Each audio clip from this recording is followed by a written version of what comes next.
If you're watching this video, that means you probably also watch the same camera YouTubers that I do. And you've probably been following the recent OpenGate, drama, if you want to call it that. This all began when technical camera reviewer Gerald Undone released his Sony a7 Mark V review and talked about how this nearly $3,000 camera, released in 2025, doesn't have OpenGate. But that doesn't matter, according to Gerald. And this, of course, sparked many other videos from tons of other people whose videos I've watched, all talking about how wrong Gerald is, or how right he is, or somewhere in between. The vast majority of these videos are focusing on OpenGate for, social media or commercial vertical deliveries. Oh, so like, you're the one responsible for all the annoying ads in my Instagram story feed? The thing is, in every video I've watched on this subject, sometimes people touch on some of the reasons that I want OpenGate in a camera, like reframing or aspect ratio, choice for creative purposes.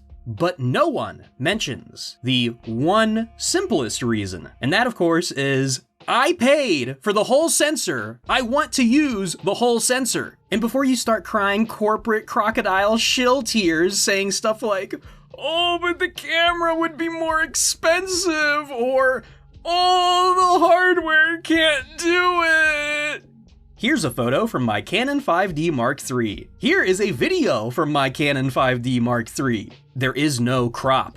This camera from 2012 was capable of doing OpenGate 14-bit RAW video. And yeah, sure, I'm using Magic Lantern, and when the 5D3 came out, it did cut the top and bottom off since it could only record 16:9 video. But still, the point is, the hardware is capable. The real limitation is software. God forbid the code monkeys have to add menu options. No! I consider programmers to be some of the worst people on Earth. Programmers are the cause of so many unnecessary problems. The only people that I rank lower than them are public school teachers. I could make a whole video about my disdain for the programmer, but this video is about cameras, kind of. Actually, it's really just a vehicle to vent my frustrations at the arbitrary limitations that these companies are imposing on their hardware that they're selling. Any camera made in the last decade should have the hardware capability to record in some form of OpenGate, i.e., uses the full sensor area with no or extremely minimal crop. My GH4, for example, has an anamorphic mode since it's from 2014, and those were the days before the phrase OpenGate was popularized. But this 4.3 anamorphic mode is not actually OpenGate. It's a significant crop in from the full sensor. This is not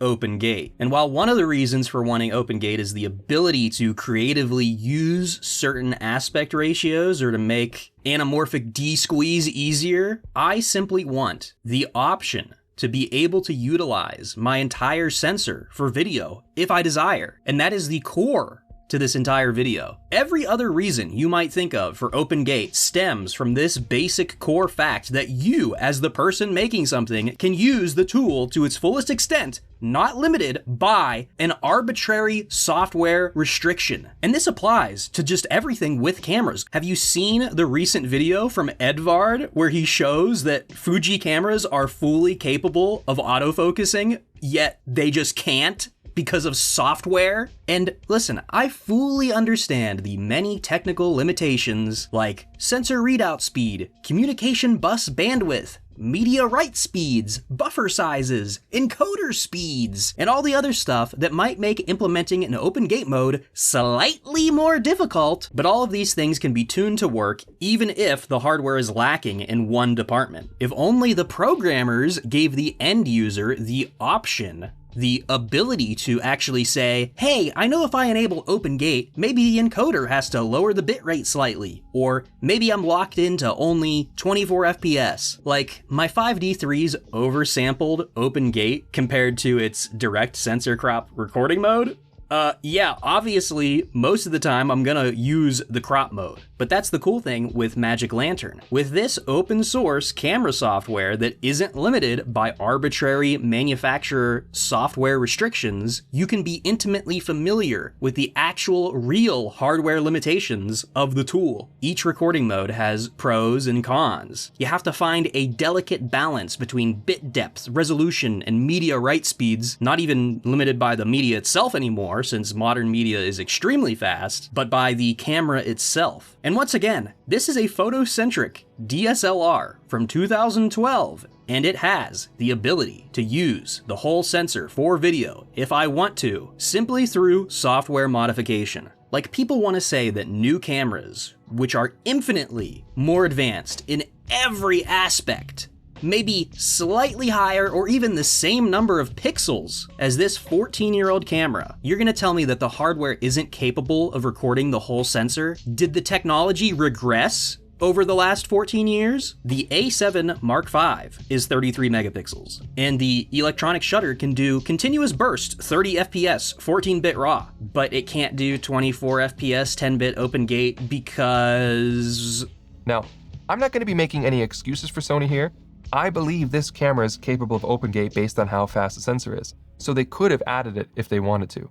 I also think it's better to have a feature and not need it than to not have it at all. Let's be real, we all know they are either too lazy to find a stable recording mode for open gate, or they're purposely crippling the camera so that way you buy the next one that does have the feature, or maybe you'll buy the DLC for the camera to unlock the feature. I really wouldn't be surprised if that does happen, knowing Sony, the same company selling custom frame lines for $150!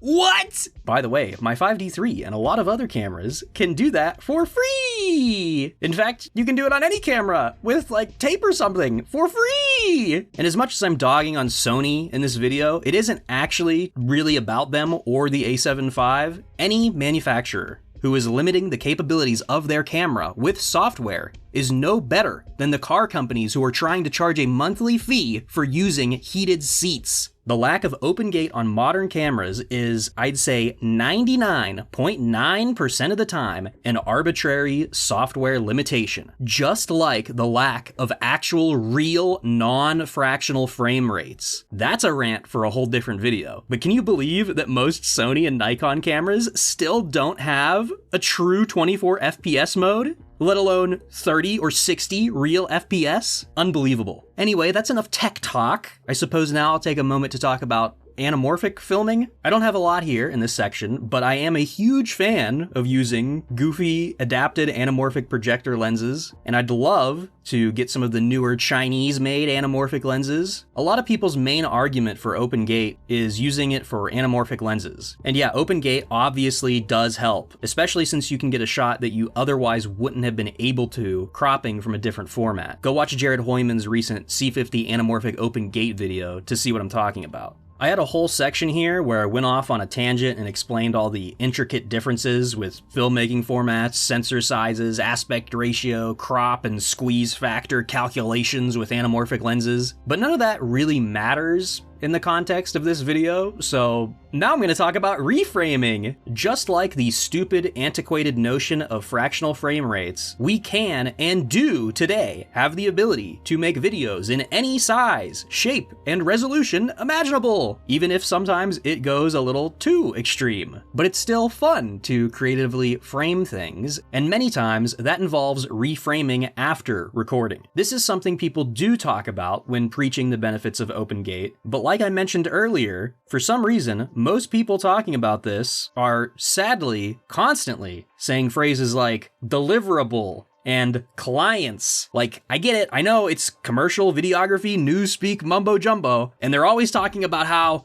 with open gate, I can make a vertical video for social media. Here's the thing, vertical phone video is not really a good reason for wanting open gate. Vertical video is irrelevant unless your vertical video is of a girl dancing. We all know that is the only one of the very few use cases for vertical video. It's the only reason vertical video is accepted today. Hotties dancing. When you try and say you need open gate to turn your regular horizontal videos into shorts, You're nuts. And for commercial videographers, most of your clients who might want vertical deliveries for social, they don't know any better. As an unrelated, but very related example, I do environment art for games, aka level design. And I actually give a shit and put a lot of work into what I make. I made levels that were some of the best, most advanced, detailed, and well thought out, but the reality is, most of the players do not care. Sure, a pretty level is cool. Everyone likes eye candy and gimmicks, but the players will, and I mean they will play on anything that you give them, at least in the context of the game that I was designing for. But the majority of the players just don't care. And the same goes for the majority of commercial clients who want vertical video for social media. They're not artists. They will not care or even notice a difference in the framing or resolution from open gate versus cropping in from the original video. You can do the work with any camera, with or without open gate. Vertical video for social media purposes is throwaway garbage to begin with. You can crop the heads off of people in your shot and people wouldn't notice or care. And I'm sure some of these clients actually do care a little bit more, especially big advertisers. But man, I really have a disdain for the modern concept of advertising. And even though I respect the people artistically who do actually give a shit and put effort into the ads they're working on, it's hard to give that respect when they're putting tons of effort into filming the dumbest shit, the wacky Mountain Dew ad or whatever it is, as if they were shooting a feature film. It gives me disdain for the product being sold and the product that is the video itself. It's talent being burnt. It's part of the reason I like to say we live in a communist dictatorship. It's fake work for fake products that are advertised to fake people, and it is a net negative on society as a whole. Anyway, a much better argument for OpenGate in the realm of commercial video production comes from Cam Mackey's video on this topic, which, to summarize it, is you don't know what shape or size display your video or image is going to get put on. Forget vertical, how about weird, almost square-shaped billboards or ultra-wide multi-screen displays? OpenGate gives you the excess field of view needed to fill these whack shapes while still maintaining a reasonable composition. And yes, this does apply to vertical video, even though I've been talking mad shit about it this whole time. It applies to any shape or size, and the size of your sensor doesn't actually really matter. It's just that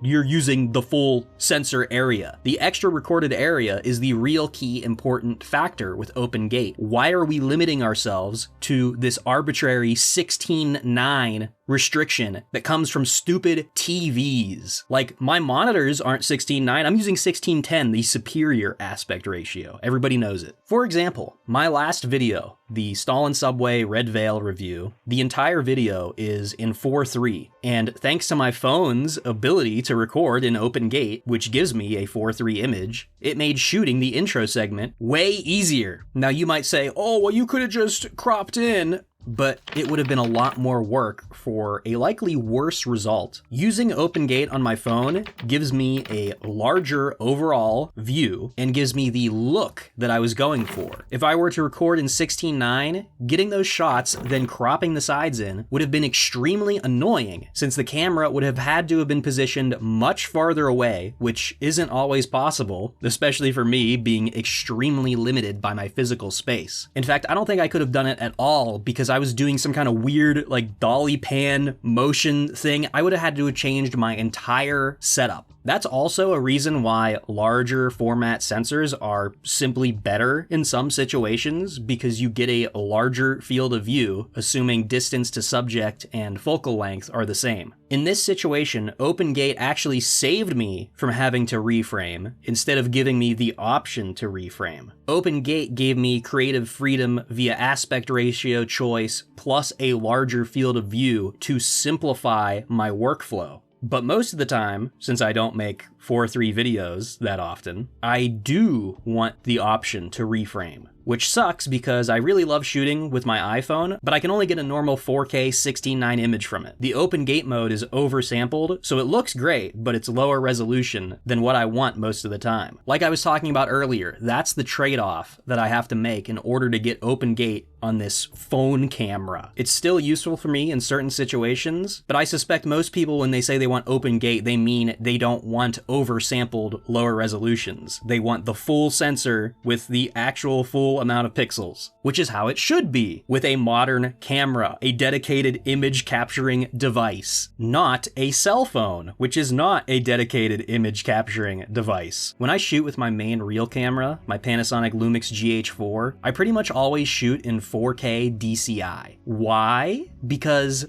I'd say the majority of my videos are uploaded in 16:9. And shooting in DCI, which is just a little bit wider, gives me just a little tiny bit of extra area on the sides that I can use to reposition my video for better framing. Sometimes this tiny bit of leeway makes a huge difference and can actually save a video. Now, if my camera had real open gate mode, I would obviously be using that instead, since it would mean more horizontal and vertical area for reframing. For me, a one-man operation, reframing and a larger recorded area is very helpful for the videos that I make. When I'm doing something with my hands, I can't always be monitoring my flippy screen to make sure what I'm doing is perfectly in frame or in focus, which I'm using an older Panasonic camera, so you know it's not in focus. But I put my camera on the tripod, I get it close, I get it in focus as best as I can, and I start recording. If I had real open gate, that would mean I'd have more leeway when it comes to getting my shots right. And when you're a one-man band, that's a big deal. Why wouldn't I use the entire area of the sensor if that was an option with minimum downsides? Why would anyone want to record in a crop mode unless it gives them some other benefit, like higher frame rates or faster readout, or maybe a slight crop for digital stabilization? Why throw away the pixels? They are there. You know those crazy high megapixel Hasselblad digital cameras that landscape photographers like to use? A lot of times they're shooting in some crop factor that they decide for artistic purposes. But the camera isn't discarding the rest of that data. The raw files from those cameras have the entire sensor area captured, and they just contain metadata for cropping. So if, say, you want your horizon slightly higher or lower, you can reframe after the fact. Yes, you should try and get your shot right in camera. If you actually care about filmmaking as an art, you know the historical context and importance of actually getting the shot right in camera. And personally, I own cameras that only record in one set size with no other options, and I can make it work for whatever I need. But if you can shoot true open gate on a modern hybrid camera while also getting the shot right in the framing you desire, that means you have more creative control after the fact in case you want to change composition or do some kind of weird pan zoom kind of thing. We have this technology. It doesn't come at any realistic cost or downside. Maybe, I don't know, 8 years ago, you could make the argument that it needs slightly better hardware, but really, come on, the 5D3 can do it. Many people are also stuck in this backwards Stockholm Syndrome type mindset for many things. Film photographers, for example, love to insist that, oh, well, you don't need to scan film at high resolutions because you're just going to put it on Instagram. These people, they just don't get it. We have the technology. We can use it. The consumer does not dictate the process of creation for the art. Just because the masses are watching your overproduced junk food ads on their tiny phone screens while they're in bed does not mean you should only record at a size acceptable for viewing on said screen in that aspect ratio, etc., etc. And as an actual creative, you don't have to bind yourself to any standard, especially today when we are not shackled by technical limitations of the past that try their hardest to keep clawing at our feet when we could just walk away. I'm talking about fractional frame rates again, but that's it. To summarize, camera manufacturers are bullshitters and are afraid of making a camera that's too good because they know they can't innovate anymore. Tech specs are cool, but they don't make art, and open gate isn't gonna make your videos suddenly better, but it might make your workflow easier. Programmers are the source of nearly all problems in modern society, and yeah, that's probably good enough. If you liked this stream of conscious rambling session about a random feature of video cameras, then make sure you subscribe and leave a comment below. Also, since this is technically a rant video, shout out to Solid Hyrax, Doreeve, and Blue Horizon Interactive, who left a comment using the secret word on the last rant video. I've hidden the secret word in this video too. And if you use it in a comment, then I'll give you a shout out at the end of the next rantish format video like this one. And I'll be back next time with a brand new video that isn't gonna be about camera specs. Maybe.